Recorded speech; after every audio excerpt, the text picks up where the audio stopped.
ने हमें सिखाया कि हर किसी में भगवान का अंश है और समदृष्टि समभाव रखना चाहिए। लेकिन गुरुदेव, इस कलयुग में चाहे समाज हो, प्राइवेट जॉब हो, पॉलिटिक्स, हर जगह झूठ, कपट और स्वार्थ भरा है। सही बात बोलने पर भी लोग विरोध करते हैं, अच्छाई को मजाक उठाते हैं। ऐसे में कैसे समभाव रखा जाए? हाँ, कलयुग का तो प्रवाह सतयुग, त्रेता, द्वापर और कलयुग ब्रह्मा जी के चार पुत्र हैं। तो ब्रह्मा जी ने चारों को बुलाया और सतयुग से कहा, बेटा हमने नरक बनाया है। ब्रह्मा जी का ही तो बनाया हुआ है ना, रचना तो सब ब्रह्मा जी ने की।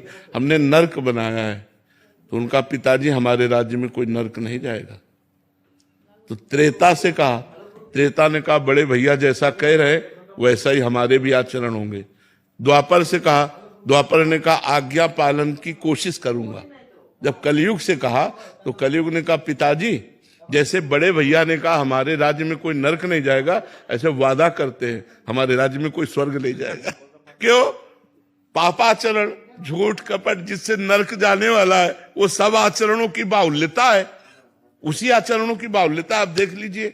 शराब पीना, मांस खाना, पराई स्त्री से बेविचार करना, जुआ खेलना, झूठ बोलना, हिंसा करना, ये सब बाहुल्यता है। तो इस बाहुल्यता में आपको बचाना है, ना कि उस नरक के प्रवाह में बह जाना है।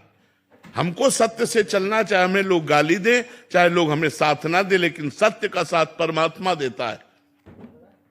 असत्य के सैकड़ों साथी हो सकते हैं।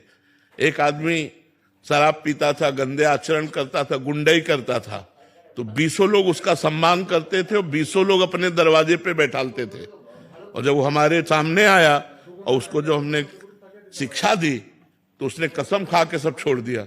तो अभी पीछे आया था, उसने कहा, कोई पूछता भी नहीं है हमको।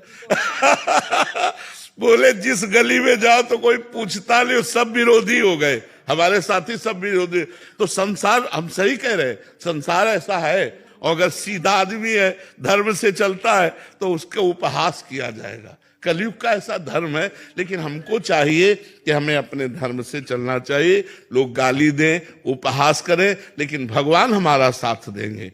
सच्चाई से चलेंगे तो हमारा मंगल हो जाएगा, बुराई से चलेंगे तो हमारा नाश हो जाएगा। धर्म से चलोगे तो सही ढंग से चलो, अधर्म से चलोगे, ज्यादा उपद्रव करोगे, पुलिस मार देगी तुम्हें, या तो विविध प्रकार से आप रोग ग्रसित हो जाओगे, नष्ट हो जाओगे। तो हमें लगता है धर्म से चलो। मनुष्य जीवन बहुत कीमती जीवन है, इससे भगवान को प्रसन्न कर लो, इससे परोपकार कर लो।